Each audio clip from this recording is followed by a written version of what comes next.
Le parfum de lavande flottait dans l'air du salon lorsque Juliette disposa les dernières assiettes sur la table.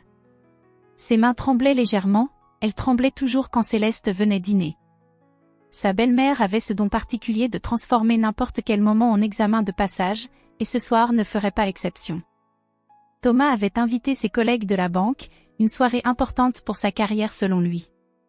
Juliette avait passé l'après-midi à préparer le repas, nettoyer chaque recoin de leur appartement lyonnais, s'assurer que tout soit parfait. Après 3 années de mariage, elle connaissait les standards impossibles de sa belle-mère. La sonnette retentit.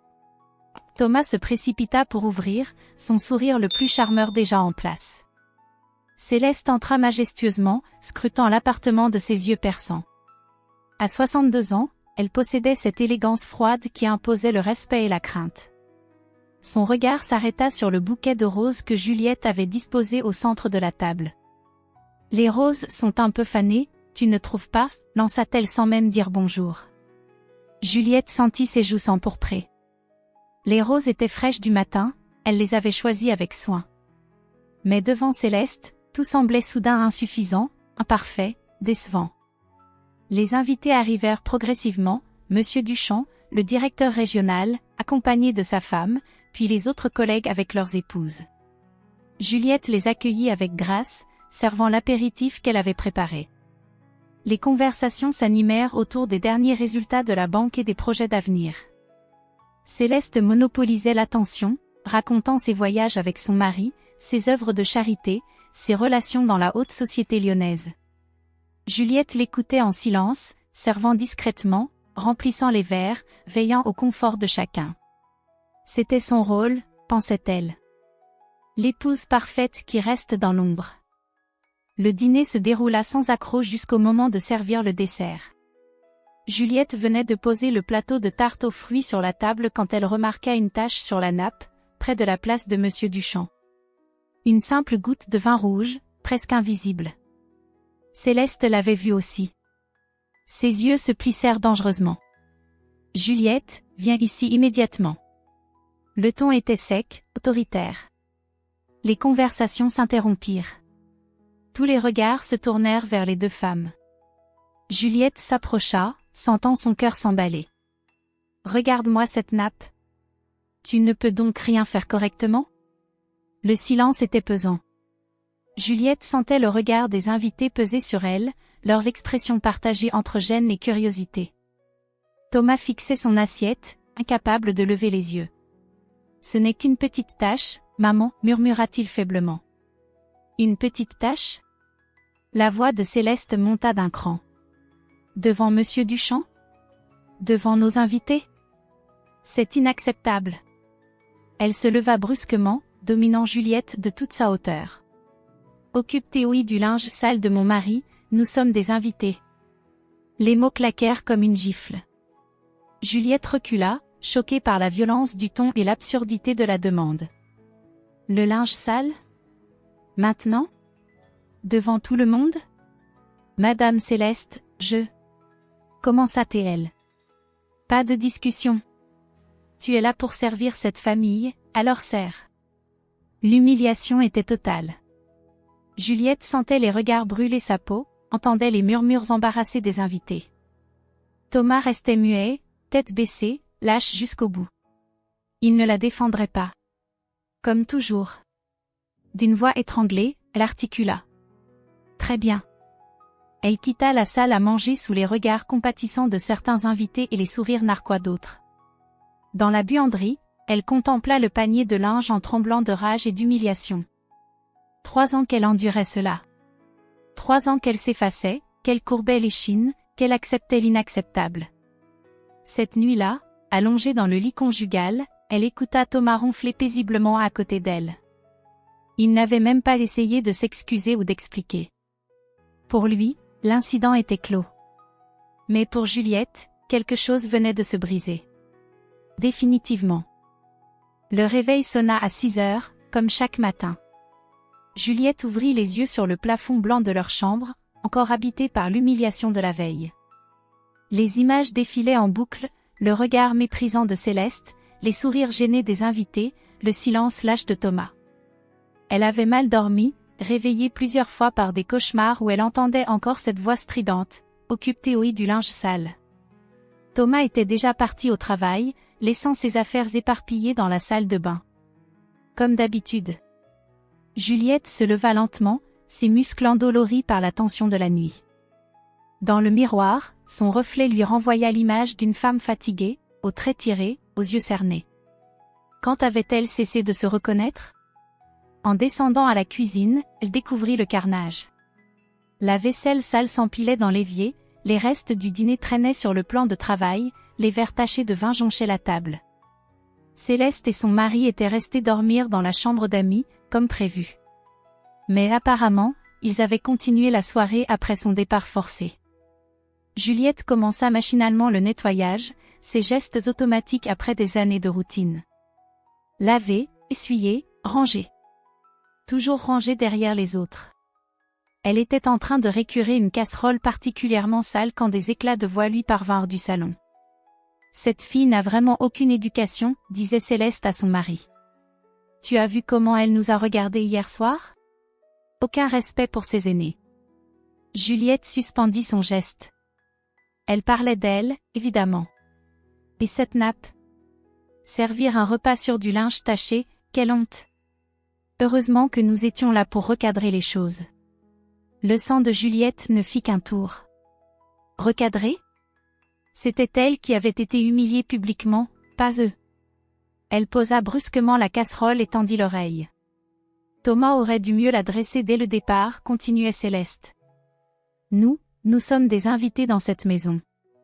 Elle doit comprendre son rôle. Son rôle. Comme si elle était une domestique, pas l'épouse de leur fils.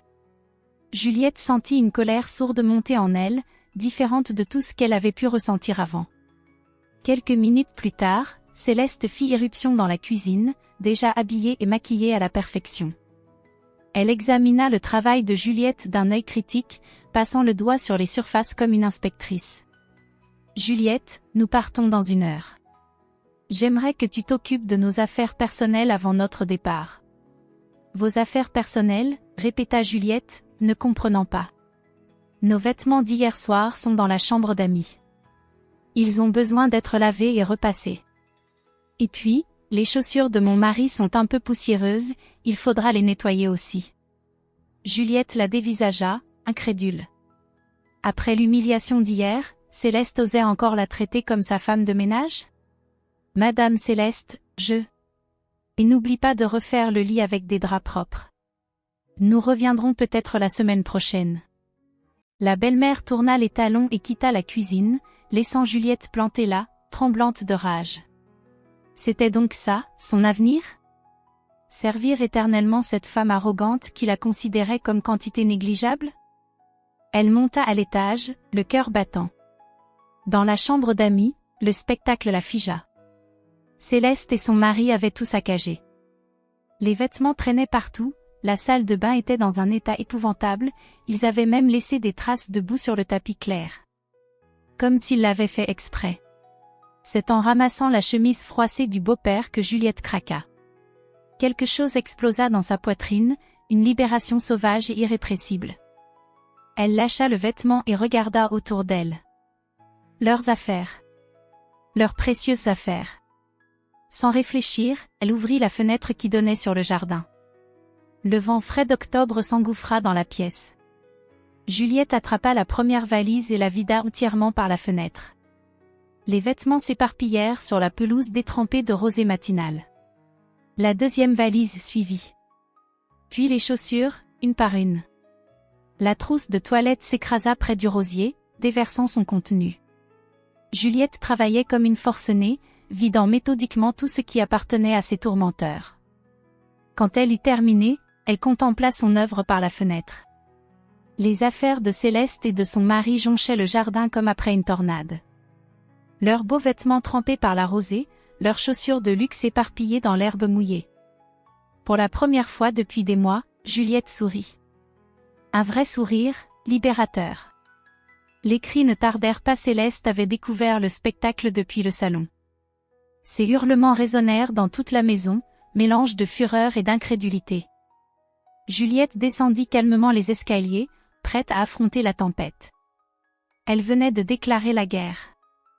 Céleste se tenait devant la baie vitrée du salon, livide, ses mains manucurées pressées contre le verre. Son rouge à lèvres parfait contrastait avec la pâleur de son visage figé par l'incrédulité. Dans le jardin, ses précieux vêtements Chanel gisaient éparpillés comme les restes d'un naufrage textile. « Mes affaires » murmura-t-elle d'une voix étranglée. « Mes affaires sont dehors ?» Juliette descendit les dernières marches, le cœur battant mais étrangement sereine. Pour la première fois depuis des années, elle se sentait vivante. La femme soumise d'hier avait disparu, remplacée par une version d'elle-même qu'elle ne connaissait pas encore. Le mari de Céleste, jusqu'alors silencieux dans son fauteuil, se leva péniblement. À 65 ans, Henri possédait cette prestance bourgeoise qui imposait habituellement le respect. Mais face au spectacle de ses chaussettes de soie trempées accrochées au rosier, il semblait soudain très ordinaire. « Qu'est-ce que cela signifie » articula-t-il en fixant Juliette. « Cela signifie que je ne suis plus votre domestique, répondit-elle calmement. Céleste se retourna brusquement, ses yeux lançant des éclairs. La transformation était saisissante, la dame respectable s'était muée en furie. « Comment oses-tu ? Comment oses-tu toucher à nos affaires ? Comme vous avez osé me traiter en esclave hier soir. » Le silence qui suivit fut électrique. Jamais Juliette n'avait parlé ainsi à sa belle-mère. Jamais elle n'avait tenu tête à quiconque dans cette famille. Henri regardait alternativement les deux femmes, comme un spectateur face à un match de tennis particulièrement violent. « Tu vas ramasser tout cela immédiatement » siffla Céleste en avançant vers elle. « Non. » Ce simple mot claqua comme un coup de fouet. Céleste s'arrêta net, déstabilisée par cette résistance inattendue. C'est à ce moment que la porte d'entrée claqua. Thomas rentrait plus tôt que prévu, alerté par un appel hystérique de sa mère une heure plus tôt. Ses pas résonnèrent dans l'entrée, puis il apparut dans l'embrasure du salon. Il regarda tour à tour sa mère livide, son beau-père embarrassé, sa femme droite comme un i, puis ses yeux se dirigèrent vers la baie vitrée. Son expression passa de la confusion à l'incrédulité, puis à la colère froide. « Juliette, qu'est-ce que tu as fait ?» Sa voix était dangereusement calme, mais Juliette la connaissait assez pour y déceler la menace sous-jacente. Elle soutint son regard sans ciller. « J'ai mis leurs affaires là où elles méritaient d'être. »« Tu as perdu la tête. Tu te rends compte de ce que tu as fait ?» Thomas se dirigea vers la fenêtre, contemplant les dégâts d'un air horrifié. Ses priorités étaient claires, les affaires de sa mère passaient avant la dignité de sa femme. « Maman, je suis désolé, commença-t-il en se tournant vers Céleste.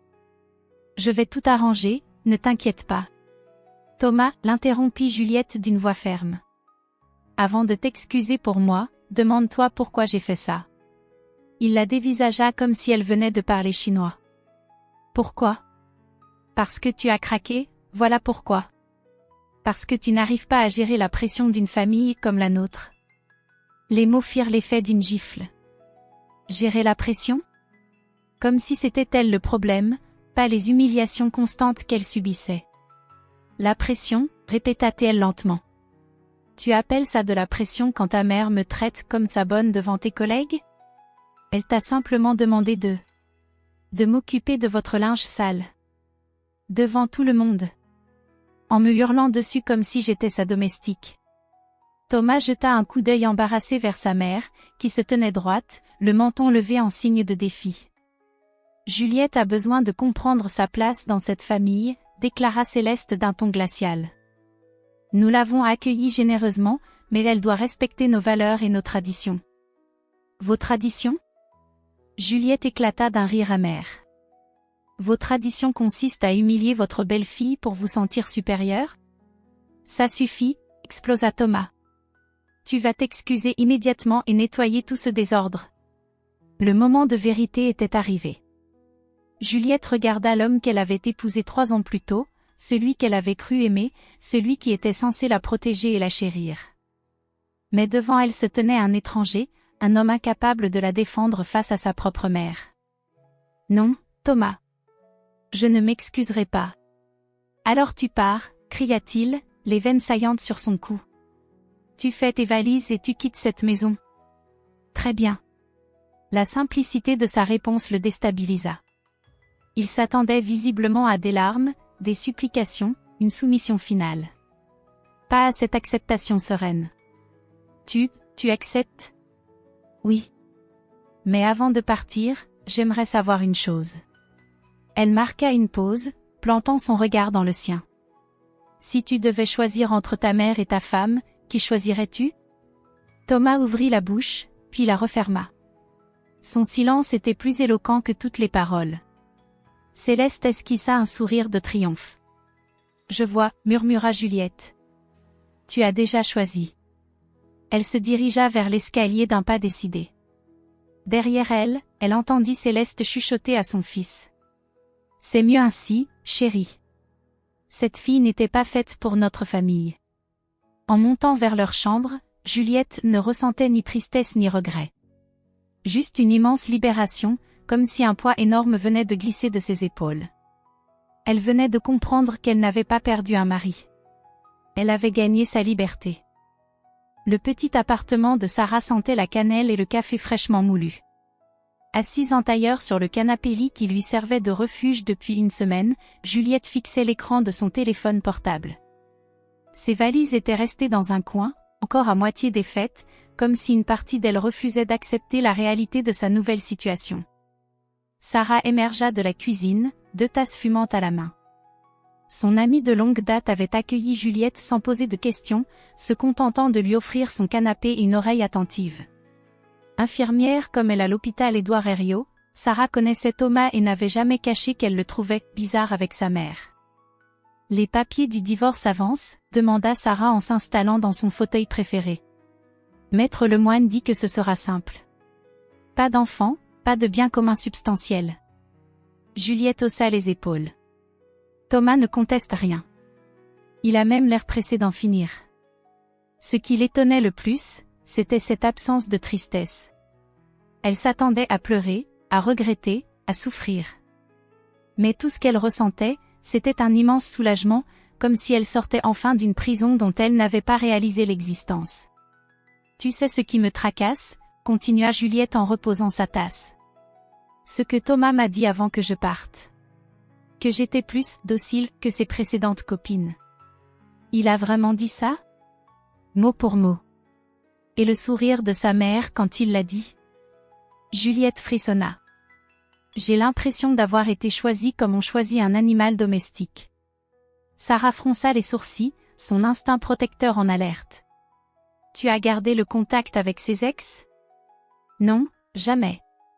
Thomas disait qu'elle était compliquée et qu'il préférait ne plus en parler. Et si tu les contactais? Histoire de voir si... Si quoi? Si tu n'étais pas la seule à avoir vécu ça. L'idée fit son chemin dans l'esprit de Juliette. Le soir même, seule dans l'appartement pendant que Sarah était de garde, elle ouvrit son ordinateur portable. Les réseaux sociaux révélaient vite leurs secrets quand on savait chercher. Camille Rousseau. Sortie avec Thomas pendant 2 ans, de 2018 à 2020. Professeur de mathématiques, visage intelligent et déterminé sur ses photos publiques. Juliette hésita longtemps avant de lui envoyer un message privé, simple et direct. Bonjour Camille. Je suis Juliette, l'ex-femme de Thomas. J'espère que vous ne trouvez pas ma démarche déplacée, mais j'aimerais vous parler si c'est possible. La réponse arriva moins d'1 heure plus tard. Bonjour Juliette. Votre message m'intrigue mais ne me surprend pas, appelez-moi quand vous voulez. Elles se parlèrent le lendemain. Camille avait une voix claire, assurée, celle d'une femme qui n'avait pas l'habitude de se laisser marcher sur les pieds. Pourtant, quand elle évoqua sa relation avec Thomas, quelque chose changea dans son ton. Sa mère ne m'aimait pas dès le premier jour, révéla Camille. Elle disait que j'avais un caractère trop affirmé pour son fils. Thomas répétait constamment que je devrais faire des efforts pour m'entendre avec elle. Juliette sentit son estomac se nouer. La même histoire. Les mêmes mots. Il vous comparait à d'autres femmes? Tout le temps.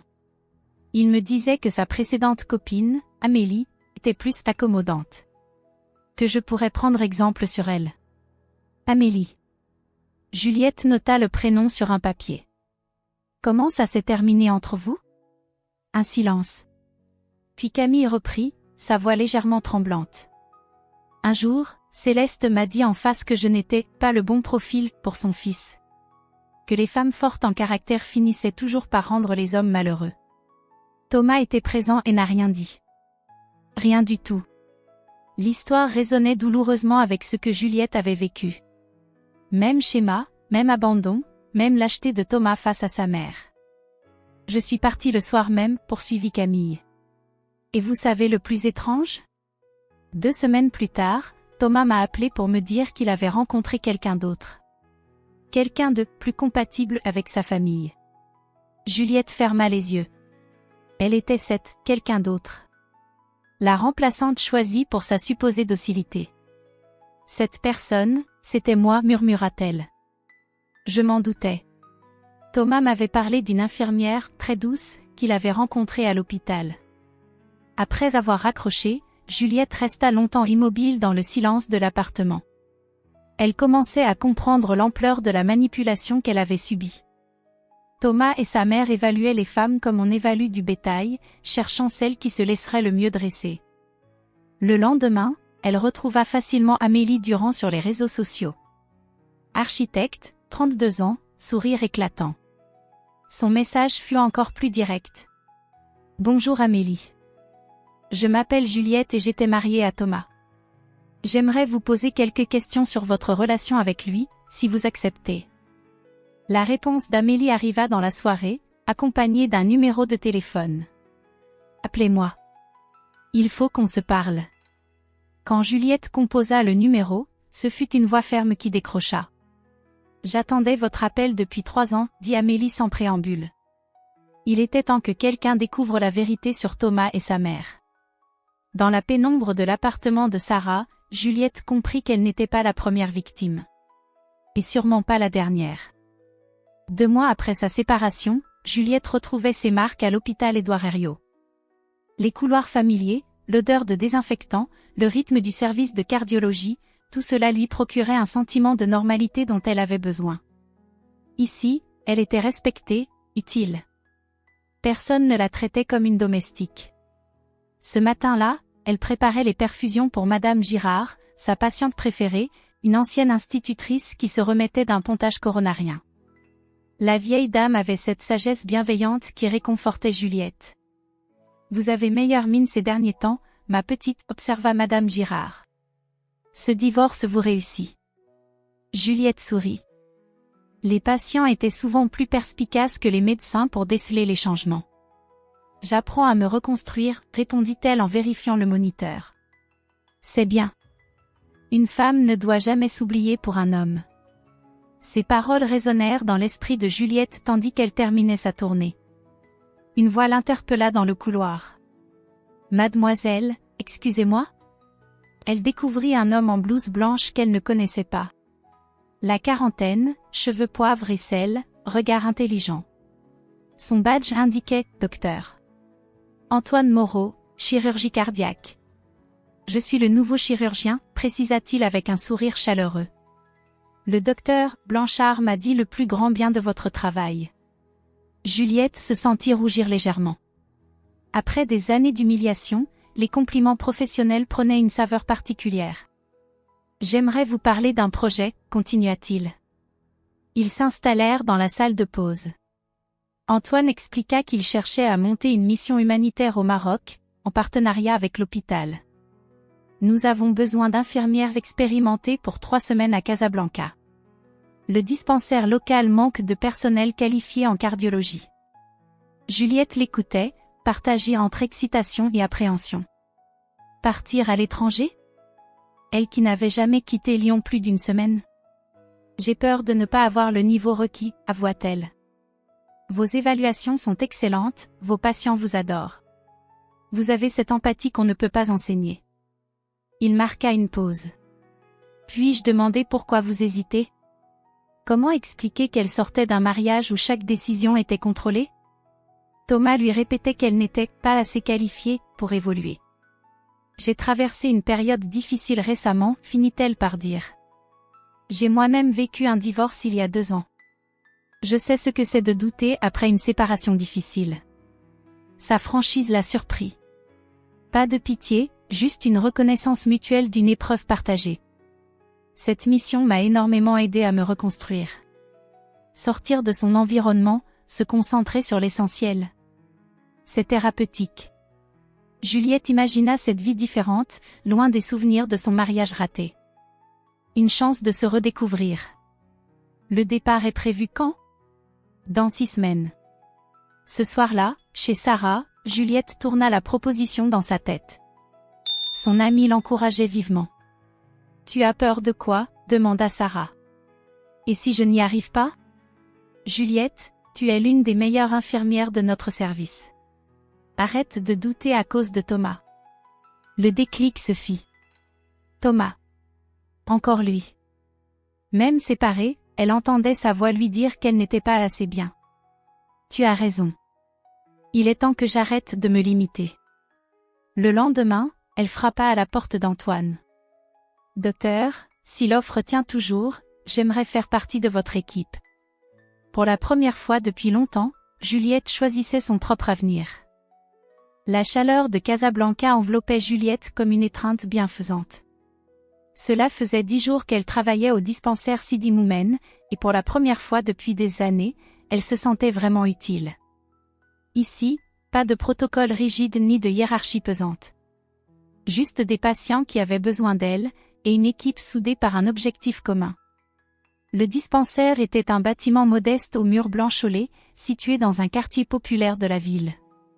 3 salles de consultation, une petite salle d'opération, et un espace de repos où l'équipe se retrouvait pour partager le thé à la menthe préparé par Fatima, l'aide-soignante locale. Ce matin-là, Juliette s'occupait d'Ahmed, un vieil homme de 70 ans souffrant d'insuffisance cardiaque.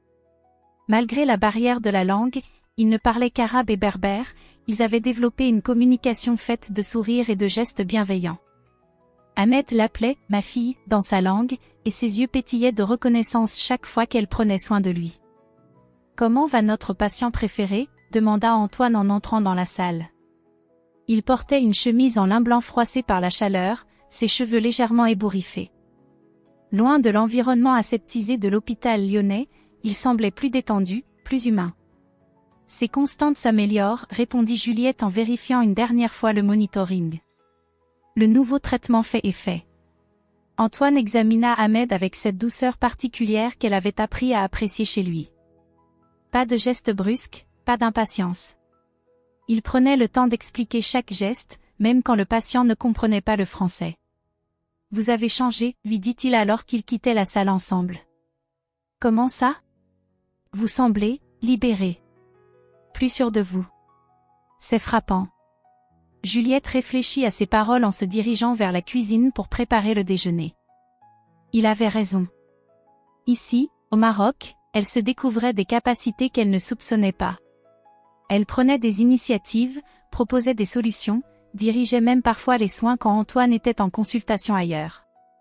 Personne ne remettait en question ses compétences ou ne la traitait comme une subordonnée. L'après-midi, ils reçurent un patient en urgence, un adolescent victime d'un accident de scooter. Pendant qu'Antoine l'examinait, Juliette organisa spontanément l'équipe, préparant le matériel nécessaire et rassurant la famille affolée dans son français hésitant mélangé de quelques mots d'arabe appris sur le terrain.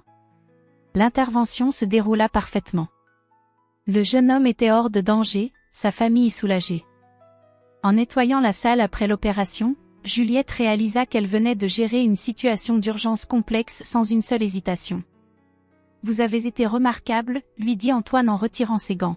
« Votre gestion de l'équipe, votre sang-froid. J'ai rarement vu une infirmière aussi naturellement leader. » Leader. Le mot résonna étrangement dans son esprit. Thomas lui répétait constamment qu'elle était trop effacée pour prendre des responsabilités, qu'elle n'avait pas l'étoffe d'une dirigeante. Ce soir-là, ils dînèrent ensemble sur la terrasse du petit hôtel où logeait l'équipe. La ville s'étalait devant eux, ponctuée des appels à la prière qui rythmaient les journées. Antoine évoquait ses précédentes missions, son divorce, sa reconstruction personnelle. « Ma ex-femme me reprochait de ne jamais être là », confida-t-il en sirotant son thé. Elle avait raison, d'une certaine façon. J'étais obsédée par mon travail, incapable de construire une vraie intimité. Sa franchise touchait Juliette. Contrairement à Thomas qui niait toujours ses torts, Antoine assumait ses erreurs avec une maturité rassurante. Moi, c'était l'inverse, murmura-t-elle. J'étais trop présente, trop accommodante. Mon ex-mari et sa mère en ont profité pour me transformer en domestique. C'est fini maintenant. Ce n'était pas une question, mais une affirmation douce. Antoine avait cette capacité à voir en elle la femme forte qu'elle était en train de redevenir. Parfois, j'ai encore peur, avoua-t-elle. Peur de retomber dans les mêmes schémas, de faire confiance à la mauvaise personne. C'est normal. Mais regardez ce que vous accomplissez ici. Cette assurance, cette compétence. Personne ne peut vous les enlever. Le lendemain, Juliette reçut un message de Sarah. Thomas était passé à l'hôpital pour demander de ses nouvelles, prétextant vouloir s'assurer qu'elle allait bien. Son ami lui rapportait ces paroles exactes, « J'espère qu'elle ne fait pas de bêtises à l'étranger. » Elle n'a jamais eu beaucoup de jugeote pour ce genre d'aventure. En lisant ces mots, Juliette éclata de rire. Un rire libérateur qui résonna dans la cour du dispensaire. Thomas, avec son petit monde étriqué et ses certitudes, lui semblait soudain dérisoire. Comment avait-elle pu laisser cet homme terne et pusillanime définir sa valeur pendant 3 ans? Bonne nouvelle, demanda Antoine qui passait par là. Les meilleures, répondit-elle en glissant son téléphone dans sa poche. Je viens de réaliser que j'ai définitivement tourné la page. Ce soir-là, sous le ciel étoilé de Casablanca, Juliette se sentit renaître. La femme soumise et effacée avait disparu, remplacée par une professionnelle compétente et une personne épanouie. Elle était enfin redevenue elle-même. L'aéroport de Lyon-Saint-Exupéry bourdonnait de l'agitation habituelle des retours de vacances. Juliette récupéra sa valise sur le tapis roulant, encore imprégnée des parfums d'épices et de menthe fraîche du Maroc. 3 semaines qui avaient changé sa vie. Elle portait une robe légère achetée dans les souks de Casablanca, ses cheveux avaient pris une teinte dorée sous le soleil africain, et surtout, son regard avait retrouvé cette étincelle que Thomas avait éteinte pendant des années. Sarah l'attendait près des portes d'arrivée, un sourire éclatant sur le visage. « Mon Dieu, tu es rayonnante !» s'exclama-t-elle en la serrant dans ses bras. « Le Maroc t'a transformée. »« C'est exactement ça, » répondit Juliette. « Je me suis retrouvée. » Dans la voiture, elle raconta son expérience, les patients qu'elle avait soignés, l'équipe formidable, Antoine qui l'avait aidé à reprendre confiance. Sarah l'écoutait avec attention, ravie de voir son amie si épanouie. Et Thomas, finit par demander Sarah. Il a encore essayé de te contacter? 2 fois. Des messages où il s'inquiétait soi-disant de ma sécurité au Maroc. Comme si j'étais incapable de me débrouiller seule. Tu vas le voir bientôt. Maître Lemoine a fixé la signature du divorce à vendredi prochain. Juliette hocha la tête sereinement. L'idée de revoir Thomas ne l'angoissait plus. Elle avait trop changé pour avoir peur de celui qu'elle avait été. Le lendemain, elle reprit son travail à l'hôpital. Ses collègues remarquèrent immédiatement sa transformation. Elle parlait avec assurance, prenait des initiatives, proposait des améliorations dans l'organisation du service. Dr Blanchard lui proposa même de superviser les nouveaux étudiants infirmiers. « Qu'est-ce qui vous est arrivé au Maroc ?» lui demanda-t-il avec un sourire intrigué. « Vous n'êtes plus la même personne. J'ai simplement arrêté de me sous-estimer. » Antoine était rentré lui aussi, ils avaient pris l'habitude de déjeuner ensemble à la cafétéria. Leur relation évoluait naturellement, sans précipitation ni pression. Il respectait son rythme, comprenait sa méfiance après son mariage raté. C'est un jeudi après-midi, alors qu'elle rangeait ses affaires dans son casier, qu'elle entendit une voix familière dans le couloir. « Excusez-moi, je cherche Juliette. »« Je suis son mari. » Son ex-mari, corrigea-t-elle mentalement. Dans moins de 24 heures, ce serait officiel. Thomas apparut au bout du couloir, exactement tel qu'elle l'avait laissé. Costume gris impeccable, cheveux parfaitement coiffés, cette expression suffisante qu'elle connaissait si bien. Mais aujourd'hui, au lieu de l'intimider, cette perfection superficielle la laissait totalement indifférente. « Juliette, il faut qu'on parle. Nous n'avons rien à nous dire, Thomas. Nous signons demain et ce sera terminé. C'est justement de ça que je veux te parler. Il s'approcha, tentant de prendre son ton le plus charmeur. J'ai réfléchi pendant ton absence. Cette séparation est une erreur. Juliette le dévisagea, incrédule. Après tout ce qu'elle avait enduré, il osait revenir comme si de rien n'était? Une erreur? La seule erreur que j'ai faite, c'est de rester 3 ans avec toi. Tu dis ça parce que tu es encore en colère. Mais nous étions bien ensemble, non? Ma mère était peut-être un peu stricte, mais... Stricte? Juliette éclata d'un rire amer. Thomas, ta mère m'humiliait publiquement et tu la laissais faire. Tu m'as choisi parce que tu pensais que j'étais assez faible pour accepter ça. Il eut l'air surpris qu'elle évoque ce détail. Visiblement, il espérait qu'elle l'avait oublié. J'ai dit ça sous le coup de la colère. Tu sais bien que... Que quoi? Que tu m'aimais? Juliette secoua la tête. Tu ne m'as jamais aimé, Thomas. Tu aimais l'idée d'avoir une femme docile qui ne te poserait jamais de problème. Il tenta une autre approche, plus calculée. Et maintenant? Tu crois que tu vas être heureuse toute seule? Tu n'as jamais su prendre de décisions importantes. Souviens-toi comme tu étais perdue quand on s'est rencontrés. Ces mots auraient pu la blesser quelques mois plus tôt. Aujourd'hui, il glissait sur elle sans l'atteindre. J'ai dirigé une équipe médicale au Maroc, Thomas. J'ai sauvé des vies, pris des décisions cruciales, gagné le respect de chirurgiens expérimentés. Alors tes petites manipulations psychologiques ne marchent plus. L'expression de Thomas changea. Il réalisait que la femme face à lui n'était plus celle qu'il avait épousée. Ce voyage t'a fait du mal. Tu n'es plus toi-même. Au contraire. Je suis enfin redevenue moi-même. Elle se dirigea vers la sortie, mais Thomas la rattrapa par le bras. Juliette, attends. Et si on recommençait? Sans ma mère cette fois. Juste nous deux. Elle se dégagea doucement mais fermement. Thomas, même si ta mère disparaissait demain, ça ne changerait rien. Le problème, ce n'est pas seulement elle. C'est toi. C'est ta lâcheté, ton égoïsme, ta vision des femmes comme d'objets à contrôler. Il la regarda partir, visiblement décontenancée. Au bout du couloir, elle se retourna une dernière fois. Ah, et Thomas? Trouve-toi une vraie thérapie. Pour ton prochain mariage. En sortant de l'hôpital, Juliette se sentit plus légère que jamais. Cette confrontation, qu'elle redoutait inconsciemment, venait de lui prouver définitivement qu'elle avait tourné la page. Thomas appartenait désormais au passé. Son avenir l'attendait ailleurs. Le divorce avait été signé un vendredi matin dans le bureau feutré de Maître Lemoine. Thomas était arrivé en retard, l'air défait, accompagné de son avocat qui semblait s'ennuyer profondément. Juliette, elle, rayonnait de sérénité. Quand le notaire prononça les mots « dissolution du mariage », elle ne ressentit qu'un immense soulagement.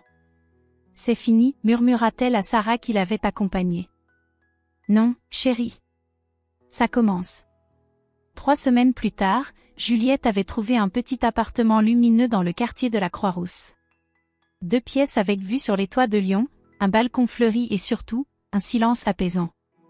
Fini les tensions permanentes, les regards désapprobateurs, l'atmosphère oppressante de sa vie d'avant. Elle était en train de déballer ses derniers cartons quand son téléphone sonna. Docteur Blanchard, son chef de service. « Juliette, il faut qu'on se parle. Pouvez-vous passer me voir lundi matin ?» Le ton était grave, inhabituel. Un frisson d'inquiétude parcourut Juliette. « Il y a un problème ? Nous en discuterons lundi. Bon week-end. » Elle raccrocha, troublée. Docteur Blanchard n'était pas du genre à dramatiser. Que pouvait-il bien se passer? Le lundi matin, elle se présenta dans le bureau du chef de service avec 15 minutes d'avance. Il l'accueillit avec un sourire crispé et lui désigna un fauteuil face à son bureau encombré de dossiers. « Juliette, des rumeurs circulent sur votre compte. Des rumeurs que je trouve déplacées et sans fondement, mais que je me dois de vous rapporter. » Le cœur de Juliette s'accéléra. « Quel genre de rumeurs ? » Concernant votre comportement au Maroc. Certaines personnes insinuent que vous auriez eu une conduite inappropriée avec Dr Moreau. Que votre mission était davantage touristique que professionnelle. Juliette resta bouche bée. Qui pouvait colporter de telles inepties? Docteur Blanchard, ces accusations sont complètement fausses. Mon travail au Maroc a été... Je sais, Juliette. J'ai le rapport détaillé d'Antoine. Votre investissement a été exemplaire. Mais ces bruits courent, et ils commencent à atteindre la direction. Mais qui peut répandre ça? Docteur Blanchard hésita, visiblement embarrassé. Votre ex-mari est venu plusieurs fois à l'hôpital ces dernières semaines. Il prétendait s'inquiéter de votre état psychologique après votre divorce. Il a suggéré que vous traversiez une période difficile, que vous pourriez avoir des comportements imprévisibles. La réalité frappa Juliette comme une gifle. Thomas. Il n'acceptait pas sa libération et tentait de détruire sa réputation professionnelle. Il a dit ça? Devant qui? Devant plusieurs collègues, malheureusement. Infirmières, médecins. Il se montrait très convaincant, jouant le mari inquiet. Juliette sentit une colère froide monter en elle. Thomas s'attaquait maintenant à ce qu'elle avait de plus précieux, son travail, sa dignité professionnelle. Docteur Blanchard, Thomas ment. Il essaie de me nuire parce que j'ai refusé de revenir avec lui. Je m'en doute. Mais Juliette, vous devez comprendre que ces rumeurs peuvent avoir des conséquences. La direction commence à s'interroger. Ce soir-là, Juliette appela Antoine pour lui raconter l'entretien. Il explosa de rage. Comment ose-t-il s'attaquer à votre réputation? Votre travail au Maroc était irréprochable. Que puis-je faire? C'est ma parole contre la sienne. Pas seulement. J'ai tous les rapports de mission, les témoignages de l'équipe locale, les remerciements des patients. Thomas ne s'attendait pas à ce que nous ayons des preuves tangibles. Ils décidèrent de se retrouver le lendemain pour élaborer une stratégie. Mais d'abord, Juliette avait une dernière chose à faire. Elle retourna dans l'ancien appartement conjugal pour récupérer quelques affaires oubliées. Thomas était absent, comme elle l'avait prévu. En fouillant dans son ancienne commode, elle tomba sur une boîte à chaussures qu'elle n'avait jamais remarquée, cachée sous une pile de draps. À l'intérieur, elle découvrit un petit carnet noir. La couverture portait, écrit de la main de Thomas, stratégie relationnelle. Le cœur battant, elle l'ouvrit. Les premières pages la glacèrent d'horreur. Thomas avait consigné méthodiquement des techniques pour gérer les femmes difficiles, avec des annotations de sa mère en marge. Isolée progressivement de sa famille et ses amis, critiquée subtilement pour miner la confiance, présenter les reproches comme de l'aide bienveillante. Plus loin, elle trouva des notes sur ses propres faiblesses, Juliette, très sensible aux critiques, besoin constant d'approbation, peur de l'abandon. Maman pense qu'elle est parfaite pour notre famille. La dernière page contenait des évaluations de ses ex-petites amies, Camille, trop indépendante, impossible à contrôler, Amélie, caractère trop fort, à résister aux techniques habituelles. Juliette referma le carnet, les mains tremblantes. Elle venait de découvrir l'ampleur de la manipulation qu'elle avait subie. Thomas et sa mère avaient orchestré son asservissement psychologique avec la froideur de scientifiques. Elle photographia chaque page avec son téléphone, puis remit le carnet exactement où elle l'avait trouvé. En sortant de l'appartement, elle croisa Sarah qui arrivait pour l'aider à déménager ses dernières affaires. « Tu as une tête bizarre. Tout va bien ?» Juliette lui montra les photos sur son téléphone. Sarah blêmit en lisant. « Mon Dieu! C'est de la manipulation pure et dure. Tu te rends compte de ce que tu as vécu? Maintenant, oui. Et je sais aussi comment arrêter Thomas. » Pour la première fois depuis des mois, Juliette souriait avec une détermination féroce.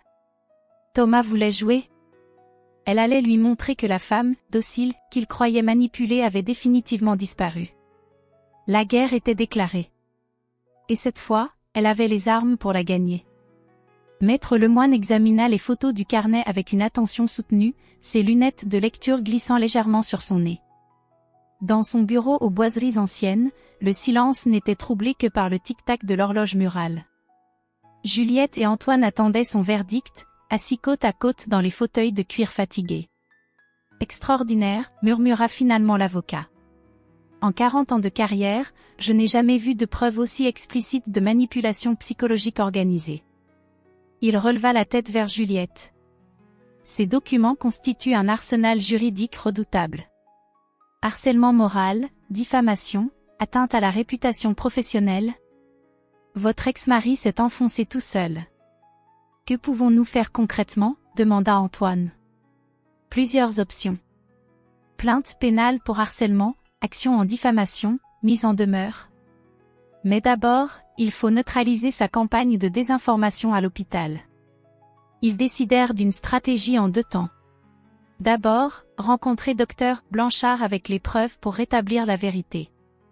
Ensuite, confronter directement Thomas et Céleste avec leurs crimes psychologiques. Le lendemain matin, Juliette se présenta dans le bureau du chef de service, accompagnée d'Antoine et d'un dossier complet. Dr Blanchard les accueillit avec curiosité, intrigué par cette visite officielle. Docteur, commença Juliette d'une voix assurée, j'ai découvert la source des rumeurs qui circulent sur mon compte. Elle étala les photos du carnet sur le bureau. Docteur Blanchard chaussa ses lunettes et commença à lire. Son expression changea progressivement, passant de la surprise à l'incrédulité, puis à la colère. Mon Dieu! Votre ex-mari a organisé tout cela? Systématiquement. Il a voulu détruire ma réputation parce que j'ai refusé ses tentatives de réconciliation.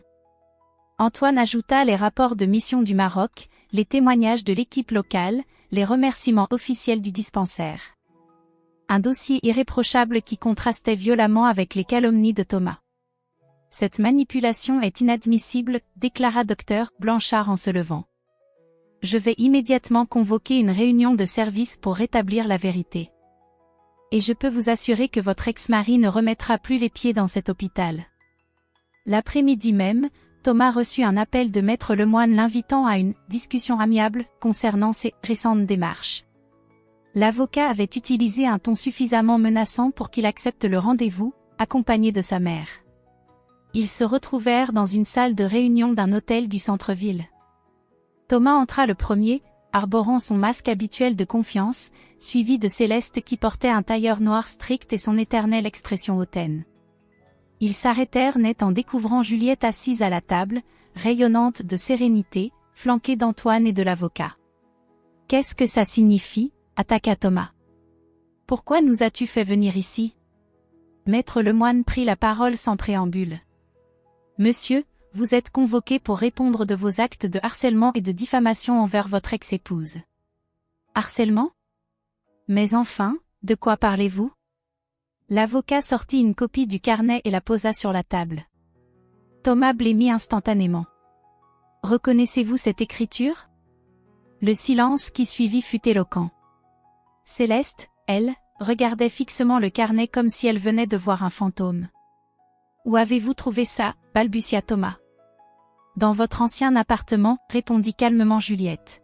« Vos stratégies relationnelles sont passionnantes à lire. » Céleste se redressa brusquement. « Thomas, qu'est-ce que c'est que cette histoire ?» Pour la première fois, Juliette vit de la peur dans les yeux de sa belle-mère. Céleste réalisait que son système de manipulation était découvert, documenté, compromettant. Maître Lemoine énuméra méthodiquement les griefs, manipulation psychologique organisée, campagne de diffamation professionnelle, harcèlement post-divorce. Chaque accusation était étayée par des preuves irréfutables. « Nous exigeons l'arrêt immédiat de vos agissements, conclut-il. Faute de quoi, nous porterons plainte. » Thomas tenta une dernière manœuvre désespérée. « Juliette, tout ça c'est ridicule. Nous étions mariés, nous avions des problèmes comme tous les couples. » « Des problèmes ?» l'interrompit-elle. « Thomas, tu m'as épousé parce que ta mère t'avait dit que j'étais contrôlable. Vous avez organisé mon humiliation pendant 3 ans. Et maintenant, tu essaies de détruire ma carrière. » Sa voix était calme, mais chaque mot portait avec la force de la vérité. Céleste, qui était restée silencieuse, explosa soudain. « Tu n'étais pas faite pour notre famille.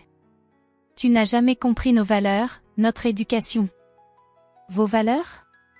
Juliette la fixa droit dans les yeux. « Humilier les femmes ? Les traiter comme des domestiques? Manipuler vos fils pour qu'ils deviennent des prédateurs émotionnels? Comment oses-tu?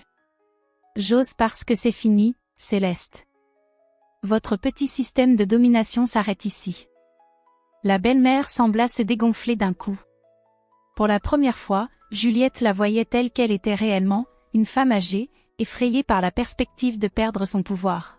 « Maman, » murmura Thomas, « il faut qu'on parte. » Mais Céleste avait perdu toute contenance.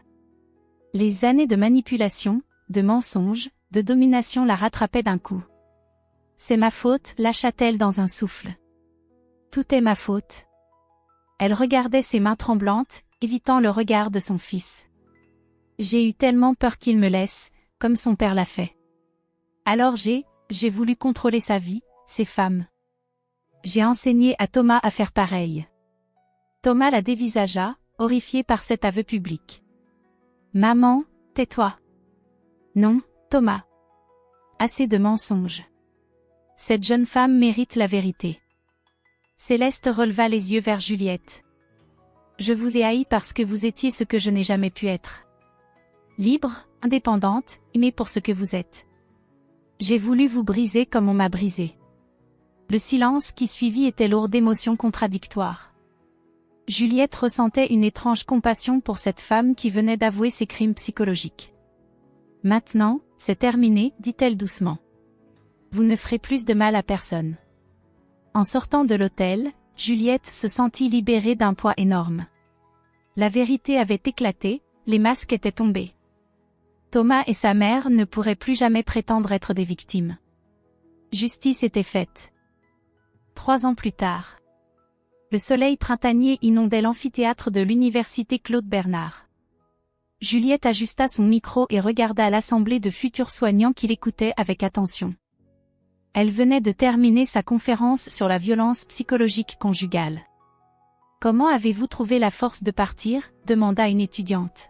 « La force s'est révélée progressivement, quand j'ai compris que je valais mieux que ce qu'on me faisait croire. » Antoine l'attendait dans le hall, son alliance scintillant sous les néons. Ils s'étaient mariés l'année précédente au Maroc, entourés de l'équipe du dispensaire devenue leur famille de cœur. Leur association, Nouveau Départ, aidait désormais des centaines de femmes à se reconstruire. Ce qui avait commencé par des missions humanitaires s'était transformé en organisation reconnue. En rentrant chez eux, Juliette consulta ses messages. Un texto d'inconnu, comme chaque semaine depuis que son histoire était médiatisée. « Mon mari me dit que je suis incapable de décider seule. Après votre interview, je comprends que c'est peut-être lui le problème. Merci. » Ces témoignages la touchaient profondément. Chaque femme qui questionnait sa situation lui rappelait pourquoi elle avait transformé son trauma en mission. Ce soir-là, en terrasse, Antoine aborda un sujet récurrent. « Tu ferais une mère extraordinaire, dit-il en prenant sa main. Et si notre enfant tombait sur quelqu'un comme Thomas?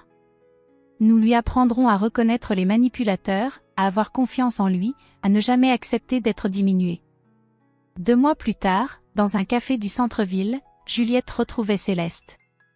Sa belle-mère avait accepté ce rendez-vous après des mois d'échanges via Sarah. Céleste avait changé.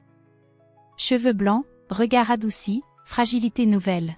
« Je ne m'attendais pas à ce que vous acceptiez de me voir. J'avais besoin de comprendre comment une femme peut détruire d'autres femmes. J'ai suivi une thérapie. Pour la première fois, j'ai parlé de mon propre mariage. Mon mari me traitait comme vous. J'ai reproduit ce que j'avais subi. Et maintenant? Thomas a coupé les ponts avec moi. Je l'ai perdu, et c'est ma faute. » Juliette ressentit une tristesse inattendue pour cette femme découvrant trop tard ses erreurs. « Ce que vous avez fait était terrible. Mais votre prise de conscience est un progrès. Vous me pardonnez? Je ne peux pas pardonner les années de souffrance. Mais je peux compatir et espérer que vous réparerez ce qui peut l'être. » 6 mois plus tard, Juliette annonça sa grossesse à Antoine. Il la fit tournoyer dans leur salon, riant de bonheur. Leur enfant grandirait dans l'amour véritable. Un soir d'automne, elle reçut un message d'Amélie: « J'ai rencontré quelqu'un qui trouve ma force séduisante, pas menaçante. Merci de m'avoir rappelé que nous méritions mieux. » Juliette posa sa main sur son ventre qui s'arrondissait. Grâce aux femmes courageuses qui témoignaient, les prochaines générations sauraient reconnaître l'amour véritable. Sur son bureau, une photo l'entourait de l'équipe marocaine. Cette femme rayonnante, c'était elle. La vraie Juliette, celle qu'elle n'avait jamais cessé d'être. Elle était enfin rentrée chez elle. Dans sa propre vie.